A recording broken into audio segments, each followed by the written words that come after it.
guys, it's me, the Haunted Wolf 12 here, and today we're going to be doing a review and inflation of my Gemmy 2004 8-foot Airblown inflatable monster. This right here is basically my first inflatable I ever got, if you don't count another I had before this. My very first one technically was the Airblown inflatable 5-foot Ghost from 2010, but all those 5-foot inflatables in 2010 were super faulty, and the motors died, the wires pulled off, the lights died, and it just kept breaking down. I had my dad's coworker fixed it for me in 2010, because it broke like 2 days after I bought it, and it worked for about a day after that, and then it just broke again, so my parents trashed it. I was super upset.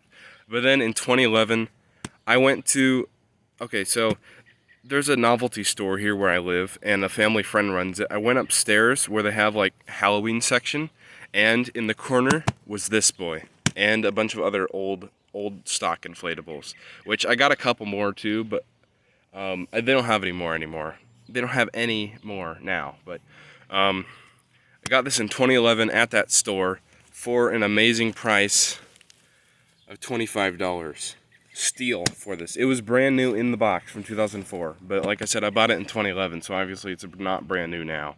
And as you can see, the box is in extremely rough condition because I put this thing through hell when I owned it. Because when I was younger, I didn't really take the best care of my inflatables, nor the boxes. You can see I outlined it in Sharpie because I was stupid.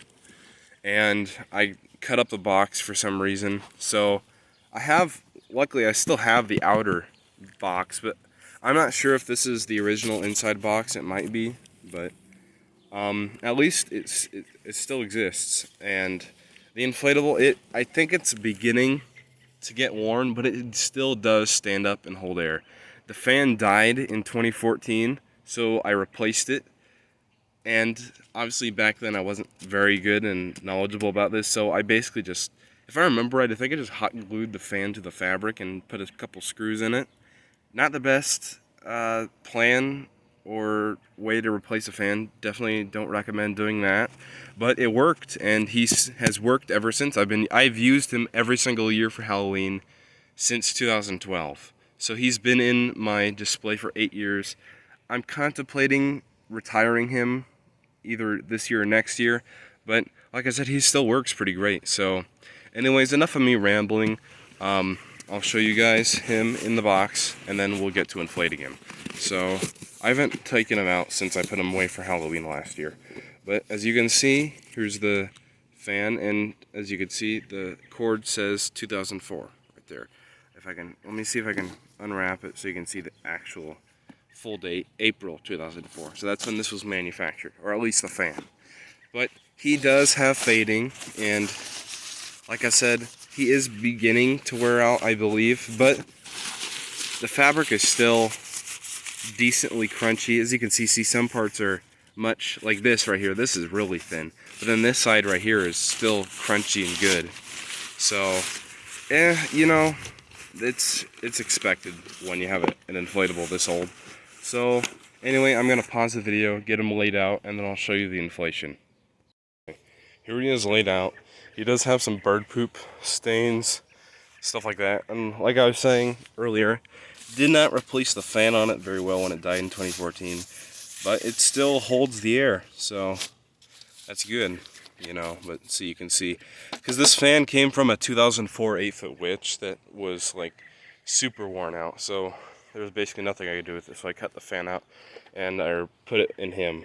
So, but yeah, anyway, let's take the plug and plug it in and show you guys. He should start up right away. Here we go. He may need a little help. I'm not sure if he's gonna stand up on his own. I sure hope so. He did last year.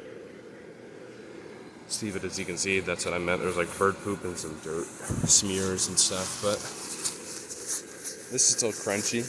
That's good. All the black is still, the black and the green is still good, I think, for the most part. I think it's the purple that has the most wear on it. And he does still stand. Wonderful. Okay, so let me get him angled correctly. Okay, here we go. Here he is in all of his glory. Very simple design, but one of my favorites, mostly because the nostalgia. Is my first Halloween inflatable that actually survived one season. And yeah, I'm just happy he's still here with me, and I'm happy he still inflates as good as he does.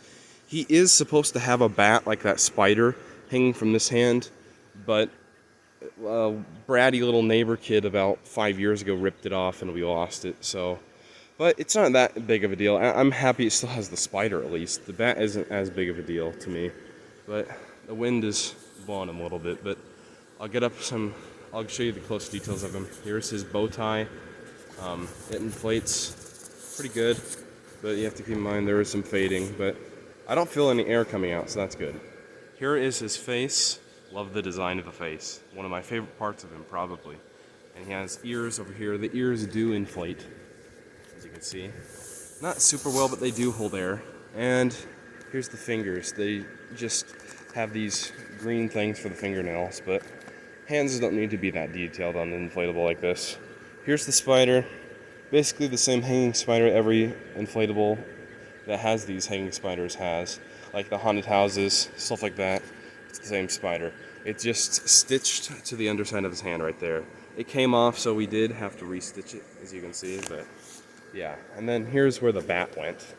There's a hole somewhere, or that thread right there, that's all that's left of it. But yeah, he has a suit on. You know, he has an orange belt. His pants are purple, and he has like the metal Frankenstein boots. I'll go around back, show you guys. Here's the side tether loops when they used to be made out of metal. I miss those days. Those are better than the fabric ones. Here's the back side. As you can see, it's a base fan, obviously. And I'll show you the tag real quick, I might as well. Sold at Walmart, but I guess my family friends that run the novelty store probably bought leftover stock from Walmart in 2004, and that's why they were selling it. I don't know. Either way, I'm happy they had it, and I'm happy that I was able to get it back then. And I'm especially happy that he still works, and he's in decent condition for his age and the hell I put him through. But anyway, thank you guys for watching. If you enjoyed this video, like, comment, and subscribe, and I'll see you in the next video.